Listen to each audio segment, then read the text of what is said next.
بسم اللہ الرحمن الرحیم۔ ابو جہل، ابو سفیان اور اخنس بن شریق کا دیوار سے لگ کر قرآن مجید سننا۔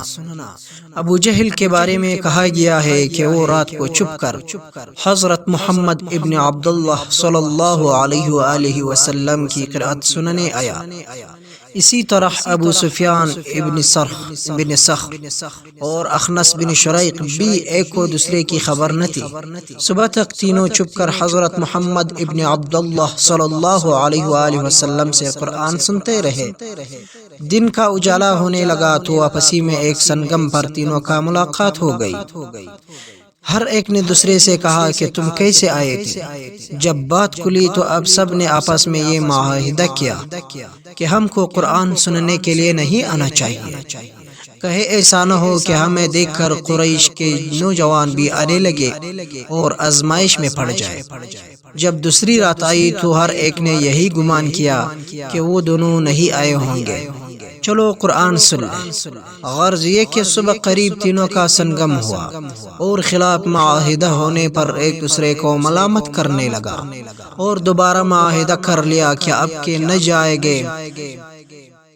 سبحان اللہ، سبحان اللہ، قرآن اور وہ بھی رسول اللہ صلی اللہ علیہ وسلم کی زبان مبارک سے۔ بلا ان کو کب سونے دیتا تھا۔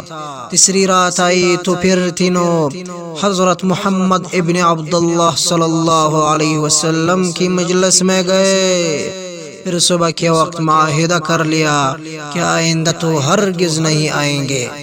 اب اخنس بن شریق ابو سفیان کے پاس آیا اور کہنے لگا، اے ابو حنظلہ، تمہاری کیا رائے ہے؟ تم نے محمد صلی اللہ علیہ وسلم سے جو قرآن سنا اس کے بارے میں کیا کہتے ہو؟ ابو سفیان کہنے لگا، اے ابو ثعلبہ، اللہ کی قسم میں نے جو باتیں سنی ہے ان کو خوب پہچانتا ہو اور اس کا جو مطلب ہے اس کو بھی جانتا ہو، لیکن بعض ایسی باتیں سنی ہے جن کا مقصد اور معنی نہ سمجھ سکا۔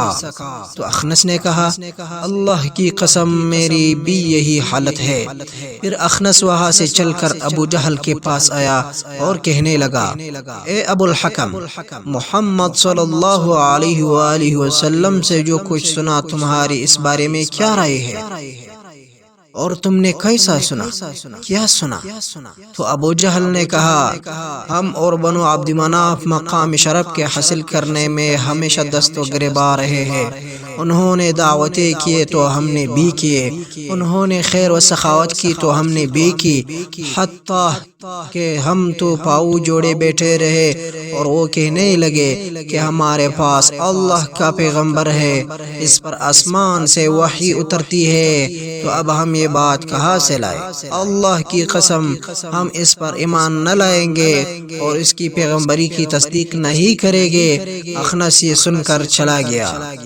افسوس افسوس کہ حق کو حق سمجھ کر بھی میں ایمان نہ لائے اور یوں ہی جھوٹی چودراہٹ کی تحفظ میں جہنم کا سودا کر بیٹھے۔ افسوس۔ یہ واقعہ تفسیر ابن کثیر میں آیا ہے۔ ایسے اور اچھے اچھے واقعات اور اچھی کہانیاں سننے کے لیے ہمارا یوٹیوب چینل عبرتناک کہانیاں سبسکرائب، لائک اینڈ شیئر کریں۔ السلام علیکم ورحمۃ اللہ وبرکاتہ۔